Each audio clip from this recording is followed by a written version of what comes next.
त्याच्या शरीरातल्या प्रत्येक भागातनं रक्त वाहत होतं अध्यक्ष महोदय, प्रत्येक भागातनं. हत्या होण्याच्या बरेच दिवस आधी त्याला बजावलं जात होतं, तुझी लायकी नाही रे, तू आमच्या पोरीशी लग्न करतोयस, तू आमच्या रक्ताला हात घालतोयस. विक्रमने आपल्या घरच्यांना, नातेवाईकांना, सगळ्यांना सांगितलं होतं, मला असं असं धमकवलं जात आहे. त्यांनी इतरांनाही सांगितलं, सगळ्यांनी दुर्लक्ष केलं. आजकाल काय झालंय, अशा प्रकरणाला वेगळं वळण द्यायचं असलं की पैशाच्या व्यवहार. खाडेसाहेब ऐका, खाडेसाहेब आपण ऐकताय, आजकाल अशी प्रकरणं आली की त्याला जातीय रंगाच्या बाहेर काढायचं असेल. नाही, हे प्रकरण ना पैशाच्या व्यवहारातनं झालं, हे प्रकरण ना जमिनीच्या व्यवहारातनं झालं, हे प्रकरण ना बांधावरनं झालं. नाही खाडेसाहेब, हे जातीवरनं झालं. जाता जात नाही, त्याला जात म्हणतात अध्यक्ष महोदय. खाडेसाहेब, मी जे बोलतोय तुम्हाला मनातनं पटत असेल. अध्यक्ष महोदय, या हत्यामध्ये PSI चव्हाण याचा मोठा सहभाग आहे. त्यांनी या सगळ्या आरोपींना वाचवण्याचा प्रयत्न केला अध्यक्ष महोदय. आणि जेव्हा केस नोंदवली FIR मध्ये, त्याचा भाऊ सागर गायकवाड जे सांगत होता ते पोलिसांनी लिहिलंच नाही, हे भलताच लिहिलं आणि हे प्रकरण दडपण्याचा प्रयत्न केला. अध्यक्ष महोदय, या सभागृहामध्ये मी अत्यंत जबाबदारीने हे विधान करतोय. गेल्या वर्षभरामध्ये या महाराष्ट्रामध्ये ऑनर किलिंगची 9 प्रकरणं झाली. 9 प्रकरणं. संविधानाची 75 वर्ष पूर्ण होत असताना आपण कशावर चर्चा करणार आहोत? ऑनर किलिंगवर? की जातीयंताची लढाई सुरू करायची असेल तर आपल्याला परत एकदा जातीची बंधनं तोडून विवाहाला सामोरे जावं लागेल, तर जाती बंधनाची बंधनं कोसळतील, जातीची बंधनं कोसळतील असं म्हटलं जातं. तर आपल्या महाराष्ट्रात काय वाढतंय? Honour killing. एकीकडे आपण आता ठराव पारित केला, महात्मा फुले, सावित्रीबाई फुले यांना भारतरत्न द्यायचं, की ज्यांनी जाती अंताच्या लढाईला सुरुवात केली, जात व्यवस्थेला पहिल्यांदा आव्हान दिलं, त्यांना भारतरत्न देण्याची मागणी आपण करतो आहोत. आणि त्याच महाराष्ट्रात आपण काय बघतो आहोत, तर मागच्या काही महिन्यामध्ये 9 ही संख्या कमी नाही, ऑनर किलिंग झाले. डॉक्टर बाबासाहेब आंबेडकरांनी दुसरं लग्न कोणाशी केलं? या महान मानवाचं उदाहरण आपण समोर ठेवणार की नाही? आणि हे घडत असताना सरकारी व्यवस्था मदत करते, सरकारी व्यवस्था दडपण्याचा प्रयत्न करते. मान्य करा ना, हो ऑनर किलिंग झालं, कशाला पैशाच्या व्यवहारात नाही हत्या झाला म्हणून त्या हत्येचं म्हणजे ते हत्या सोडवण्याचा प्रयत्न करता. विक्रम गायकवाडला न्याय देणार की नाही हा सवाल मी या प्रकरणी विचारतो. अध्यक्ष महोदय, संतोष देशमुखची हत्या झाली. पण संतोष देशमुखची हत्या होत असताना फोटो आले नव्हते, तोपर्यंत कारवाईच करायला तयार नव्हतं. फोटो कसे आले याची मला चर्चा नाही करायची. विखे साहेब, फक्त मला एवढंच सांगायचं, आपल्याला सगळं माहिती आहे की जोपर्यंत चार्जशीट हातात येत नाही तोपर्यंत पुरावे हातात येत नाही. त्यामुळे फोटो हा चार्जशीटचा भाग होता. हा फोटो चार्जशीटचा भाग असताना व चार्जशीट आलेले नसताना फोटो आले कुठनं? हा राजकीय खेळ केला कसा गेला याच्याबद्दल आम्हाला नाही बोलायचं, पण नाकापेक्षा नोती मळ जड झाला की हे सगळं करावं लागतं. हे फोटो आले नसते तर कदाचित राजीनामा आलाही नसता. हे फोटो आले म्हणून राजीनामा आला. पण अध्यक्ष मध्ये काय मुजोरी हो, काय मुजोरी. पोलिसांच्या ताब्यात असलेल्या एका व्हिडिओ मधनं मी ऐकलं तुम्ही 100 जण सांभाळण्यापेक्षा एका कराडला सांभाळला असं कोण म्हणतं? ह्याचा जो मास्टर माइंड आहे, आम्ही नाही म्हणत मास्टर माइंड, असं पोलिसांनी सांगितलं. ह्याचा जो मास्टर माइंड आहे सुदर्शन घुले, तो काय म्हणतो? तुम्ही 100 जण सांभाळण्यापेक्षा एका कराडला सांभाळा, तुम्हाला कोणताही त्रास होणार नाही. वा वा वा वा वा, काय महाराष्ट्र कायदा आणि सुव्यवस्था आहे. वाल्मिक कराड, तुम्ही त्याला सांभाळा, तुम्हाला काही त्रास होणार नाही. आणि ते खरंच होतं. कुठे त्रास होत होता? आका हा शब्द आता खूप फेमस व्हायला लागलाय. बावनकुळे साहेब, आता प्रत्येक जिल्ह्यातले आका शोधावे लागतात आणि प्रत्येक जिल्ह्यात आका आहेत. तुम्हाला माहिती आहे, मी त्याच्याबद्दल काही जास्त बोलत नाही. सगळेच तुम्ही हसायला लागले यार, तुम्ही सगळे हसायला लागले. कळत नाही काय तुमच्या मनात. अध्यक्ष महोदय,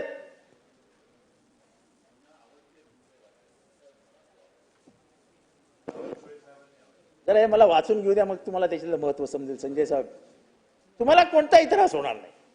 वाल्मिक अण्णांनी सांगितलंय 2 कोटी रुपये देऊन टाका, तुमचे काम सुरू होईल. मागील वेळी मी आलो होतो तेव्हा तुम्ही पोलिसांकडे तक्रार केली होती.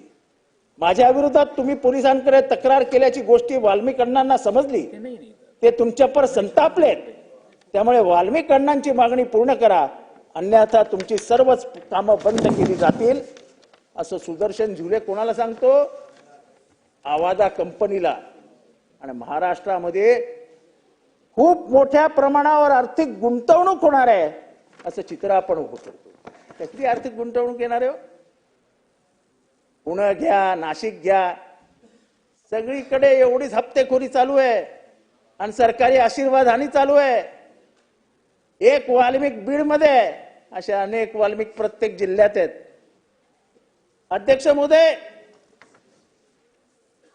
संतोष देशमुखीचं कौतुक वाटतं.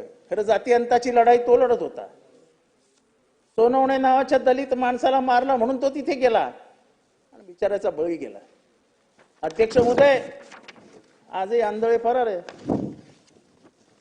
काय गप्पा आपल्या एआय इंटेलिजन्स मधनं, आणि एआय इंटेलिजन्सचं आपली एआय इंटेलिजन्स म्हणे युरोपियन कंट्रीज मागायला लागल्यात. तुम्हाला आंधळेसारखा, तुम्ही आंधळे झाले आहात, तुम्हाला आंधळे सापडत नाही. तुम्हाला कोरटकरचं बोलायलाच नको, ते नंतर विषय येईल.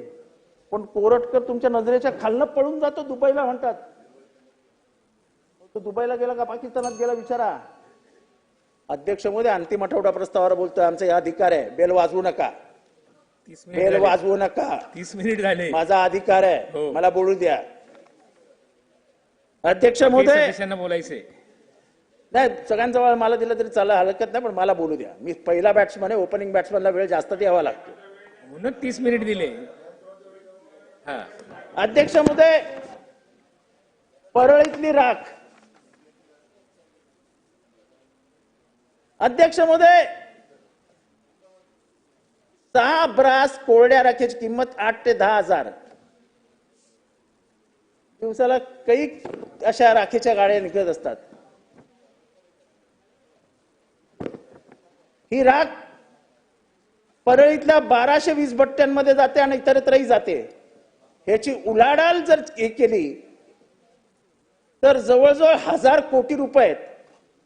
हे 1000 कोटी रुपये कुठे जातात हे जरा शोधण्याची गरज आहे. अध्यक्ष महोदय, हे मी जरा पद्मश्री नामदेव ढसाळांवर येतोय. आता तुम्ही बेल वाजवली तर मला 15-20 मिनिटात आटोपत घ्यावं लागेल. नामदेव ढसाळ,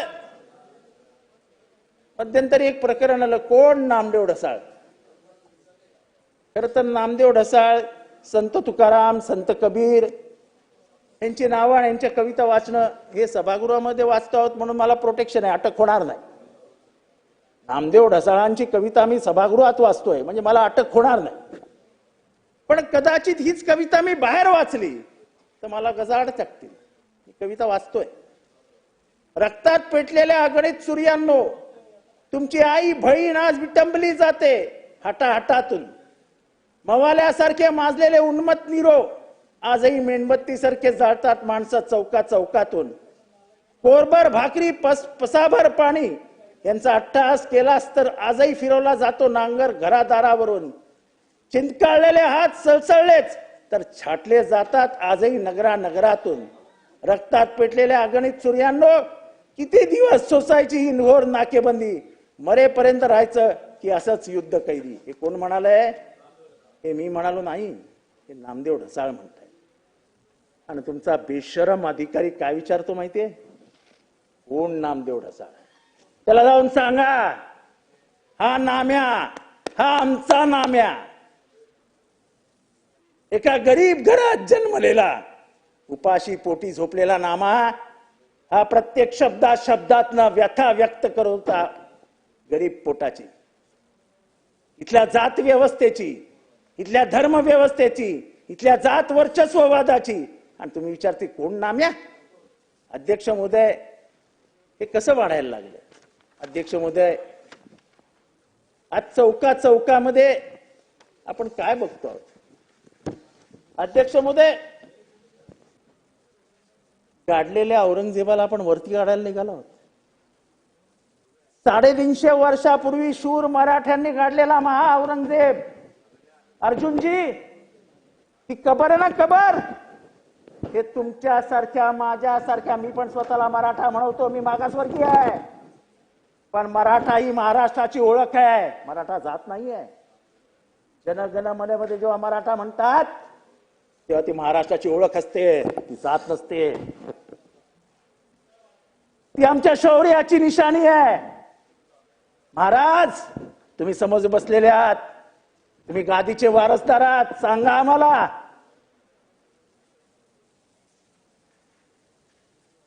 सांगणार की नाही आम्ही शिवाजी महाराजांचा इतिहास? सांगणार की नाही आम्ही शंभूचा इतिहास? सांगणार की नाही आम्ही तारा राणीचा इतिहास? आणि हे पण सांगणार की नाही जगाला की लाखाचं सैन्य घेऊन आलेला औरंगजेबाला जिवंत त्याच्या घरी जाता आलं नाही, त्याला महाराष्ट्र जिंकता आला नाही. शिवबा, शंभू आणि ताराराई यांच्यामुळे त्याला त्याच्या गावी नाही, त्याला माझ्या मराठी मातीत, त्याला माझ्या मराठी मातीत त्याचा थडग आम्ही उभारलं 350 वर्षापूर्वी. ती आमच्या शौर्याची निशाणी.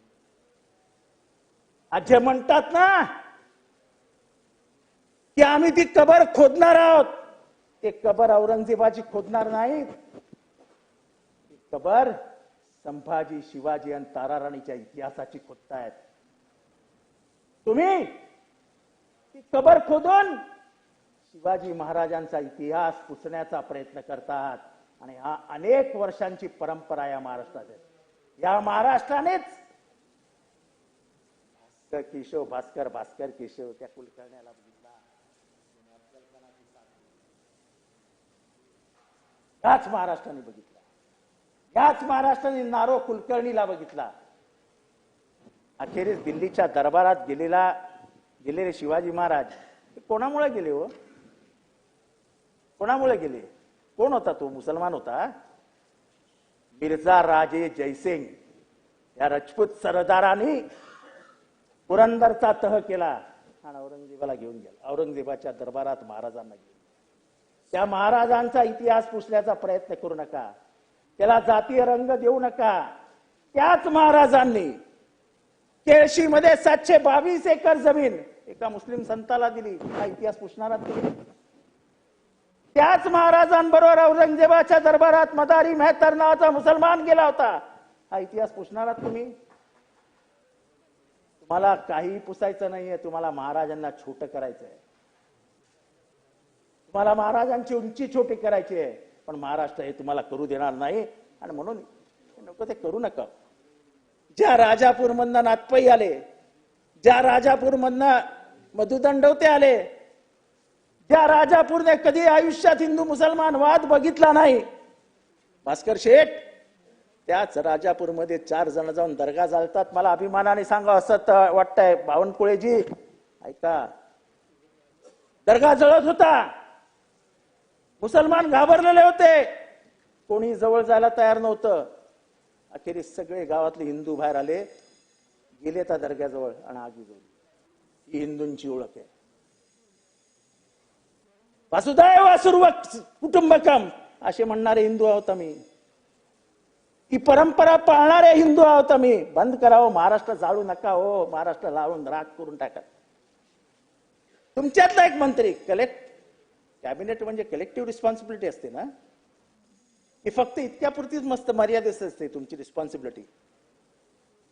मला साहेब तुमच्याकडनं जाणून घ्यायचं आहे, एका कॅबिनेट मिनिस्टरची मर्यादा फक्त कॅबिनेट पुरती मर्यादित असते की बाहेर गेले तर तीच जबाबदारी असते?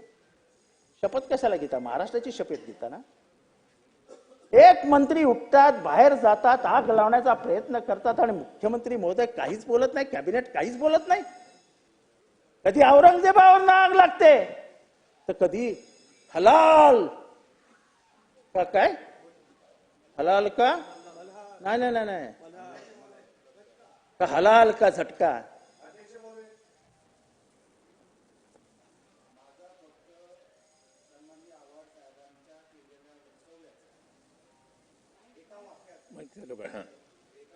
अध्यक्ष मी कोणाचंच नाव घेतलं नाही.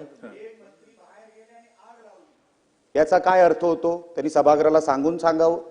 काय संबंध होता त्या मंत्र्यांचा त्या राजापूरच्या घटनेशी? त्यांच्याकडे काय पुरावा आहे का? आव्हाड साहेबांनी सांगावं या सभागृहाला. राजापूरमध्ये नेमकं काय घडलं? आव्हाड साहेब, तुम्ही राजापुराचे नाहीत, तुम्हाला माहिती नाही.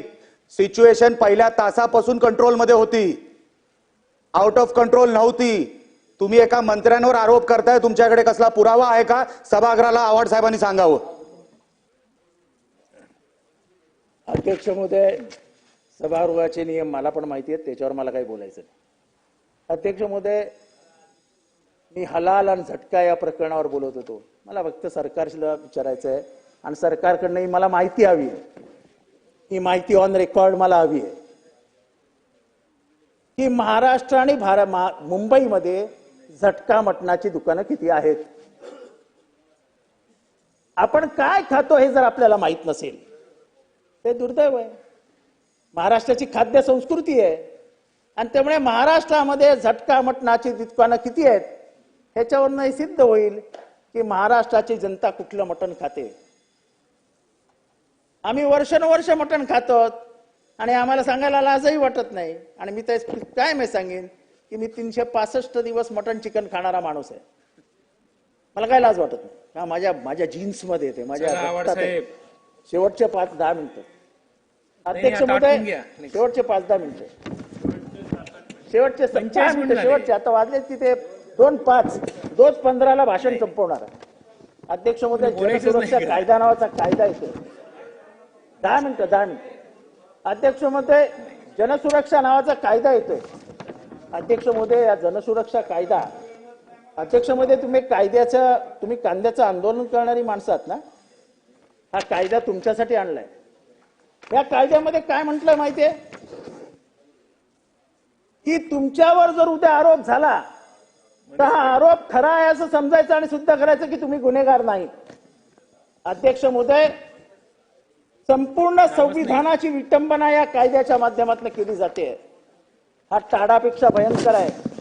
अध्यक्ष महोदय, जनसुरक्षा कायदा जो महाराष्ट्राचा आणला जातोय, हा महाराष्ट्रातली तमाम विद्रोही चळवळ बंद केली जाईल अशा व्यवस्था करण्यात आलेली आहे.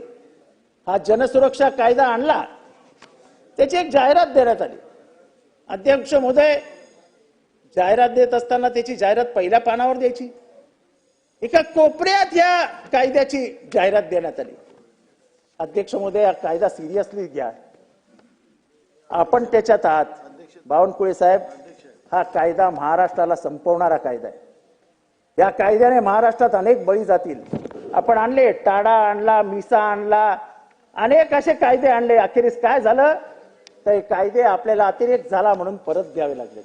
आणि म्हणून हा जनसुरक्षा कायदा हा महाराष्ट्राला गळफास लावणारा कायदा आहे. आज बरं वाटेल तुम्ही समोर आहात, पण कधीतरी तुम्ही इथे याल आणि जेव्हा या कायद्याचा वापर सुरू होईल तेव्हा तुम्हीही म्हणाल की आम्ही चुकीचं केलं. अध्यक्ष महोदय, 3-4 मुद्दे आहेत शेवटचे. अध्यक्ष महोदय, मी अतिशय महत्वाच्या मुद्द्याला हात घालतोय. अध्यक्ष महोदय, महाराष्ट्रामध्ये गेल्या 50 वर्षामध्ये 443 नर्सिंग कॉलेज होते. किती? 443 नर्सिंग कॉलेज. या 443 नर्सिंग कॉलेजमध्ये आज अचानक 405 नर्सिंग कॉलेज आणले गेले. 405. अध्यक्ष महोदय, आपण मेडिकल कॉलेज चालवतात, अनेक जण मेडिकल कॉलेजेस चालवतात. अध्यक्ष महोदय, शेवटचे 2-3 मुद्दे आहेत, मला 7-8 मिनिटं लागतील. आता नाही, हे 2 मिनिट झालं, महत्वाचं बोलणं आहे. झालं ना अध्यक्ष आपलं. महोदय, अध्यक्ष महोदय, हा मुद्दा ऐका, तुम्हाला पण आश्चर्य वाटेल. 45 मिनिट झाले. अध्यक्ष महोदय, 400 मेडिकल कॉलेजेस, त्याला कुठलीही परवानगी नाही, कुठलाही होकार नाही, नाकार नाही. अध्यक्ष महोदय, संचालक अजय चंदनवाले, उपसचिव सासुलकर, मनोहर हिरे, अमीर मुजावर, 405 कॉलेज 1 कोटी रुपये हिशोबाने दिले गेले. 1 कोटी रुपये हिशोबाने. 4,000 कोटी रुपयाचा भ्रष्टाचार आहे. 4,000 कोटी रुपयाचा. अध्यक्ष महोदय, हे घ्या यादी. अध्यक्ष महोदय, हो अध्यक्ष महोदय, हो अध्यक्ष महोदय, ऐकतोय. हा घे, ही घ्या यादी. 405 कॉलेजची यादी आहे. 405 कॉलेज आपण दिले. 1-1 कोटी रुपये या एक कॉलेज मागे घेतले गेले. दादा, आपण म्हणालात की माझ्या समोर जर असे आरोप झाल्याने सिद्ध झाले तर त्याला ठेवणार नाही. हा पुराव्यानिशी आरोप करतोय. 405 कॉलेज